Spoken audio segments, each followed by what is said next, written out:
പേര് ഷംന പാലേരിയാണ്. അപ്പൊ ഞാൻ ഈ ഒരു ZDC റാങ്കിലെത്തിയതിന് ഈ ഒരു ഹാളില് കുറെ ലീഡേഴ്സ് ഉണ്ട്. അപ്പൊ അവർക്കൊക്കെ വേണ്ടിയിട്ടൊരു നല്ലൊരു കയ്യിലാവും. പിന്നെ എന്നെ ഈ ഒരു ഓപ്പർച്യൂണിറ്റി പരിചയപ്പെടുത്തിയ ഗ്രേറ്റ് ലീഡർ ആയിട്ടുള്ള അക്കമിങ് RTC ലീഡറാണ് സാറ് പാലേരി. അപ്പൊ സാറിന് വേണ്ടിയിട്ടും ബാക്കി എല്ലാ ലീഡേഴ്സിന് വേണ്ടിയിട്ടും എന്നെ ഈ ഒരു നിലയിൽ എത്തിച്ച ഡിസ്ട്രിബ്യൂട്ടേഴ്സിന് വേണ്ടിയിട്ടും നല്ലൊരു നിറഞ്ഞൊരു കയ്യാണ്.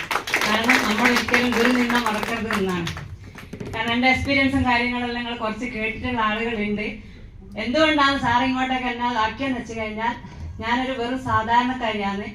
നമ്മളറിയാലേ വലിയ വിദ്യാഭ്യാസവും കാര്യങ്ങളോ ഒന്നുമില്ല. പക്ഷെ ഈ മേഖലയിൽ നിന്ന് വന്ന് LKG മുതൽ എന്തൊക്കെ പഠിപ്പിക്കുന്നോ അത് മുതൽ ഈ നേരം വരെ എന്താണ് എന്നെ ലീഡേഴ്സ് ഏൽപ്പിച്ച എന്നെ സാർ ഏൽപ്പിച്ച കർത്തവ്യം മുതൽ ഈ നേരം വരെ ഒരു നോ പറയാതെ എന്താണോ ചെയ്യേണ്ടത് അതുപോലെ ചെയ്തിട്ടാണ് ഇന്ന് ഈ നിലയിൽ എത്തിയത്.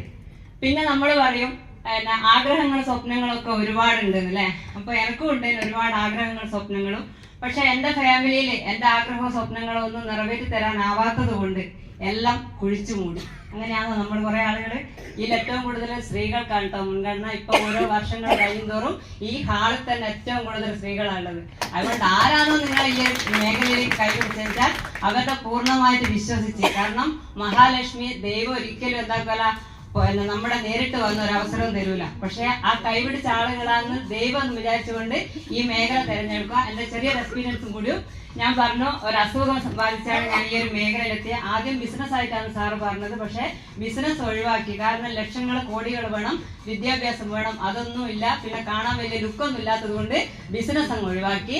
പിന്നെ ദൈവത്തിന് എന്തോ ഒരു നിമിത്തമുണ്ട്. ഷംന എന്ന് പറയുന്ന ഒരാൾക്ക് ഈ ഭൂമിയിൽ എന്തൊക്കെയോ കാര്യങ്ങൾ ചെയ്യാനുള്ളത് കൊണ്ട് എന്റെ വേദന, അതായത് 15 വർഷം ഒരു പൈസന്റെ ഒരു ബുദ്ധിമുട്ടുണ്ടേനും ഒരു ഭാഗം മൊത്തം കിടന്ന ഒരാളേനും PCOD പ്രശ്നം ഉണ്ടേനും ഇതൊക്കെ കൊണ്ട് രോഗങ്ങൾ തലത്തുന്ന സമയത്താണ് ഈ ഒരു മേഖല പരിചയപ്പെടുത്തിയത്. പക്ഷെ ആ കൊറോണ സമയത്ത് ഒരു ഭാഗം കിടക്കിയ സമയത്ത് ബിസിനസ് വേണമെങ്കിൽ ചെയ്താൽ മതി, നിങ്ങൾക്ക് പറ്റിയ പ്രൊഡക്റ്റ് ഇതിലുണ്ട്, അത് നിങ്ങൾ ഉപയോഗിക്കുമെന്ന് ചോദിച്ചു. പക്ഷെ പ്രൊഡക്റ്റ് കൈ തരുമ്പോൾ ഒരു വാക്കേ പറഞ്ഞിട്ടുള്ളൂ, 3 വർഷമുള്ള രോഗം 1-2 മാസം കൊണ്ട് മാറൂല. നിങ്ങൾക്ക് വിശ്വാസം ഉണ്ടെങ്കിൽ മാത്രം, ഞാൻ പറയുന്നത് കുടിക്കുമെങ്കിൽ മാത്രം എന്താക്കണം, നിങ്ങൾ കുടിക്കണമെന്ന്. 1-2 മാസം കൊണ്ട് സാറ് തന്ന പ്രൊഡക്റ്റ് കുടിച്ച് കഴിഞ്ഞ് ചെറിയ ചെറിയ മാറ്റങ്ങൾ വന്നേരം ഒരു കാര്യം കൂടി പറഞ്ഞു. ഒറ്റൊരു മീറ്റിംഗ് നിങ്ങൾ വരുമോ? എന്താണെന്ന് വെച്ചാൽ കണ്ണുകൊണ്ട് കാണുകയും ചെവി കൊണ്ട് കേൾക്കുകയും സത്യസന്ധമാണെങ്കിൽ ഈ ബിസിനസ് നിങ്ങൾക്ക് ഏറ്റെടുക്കാം.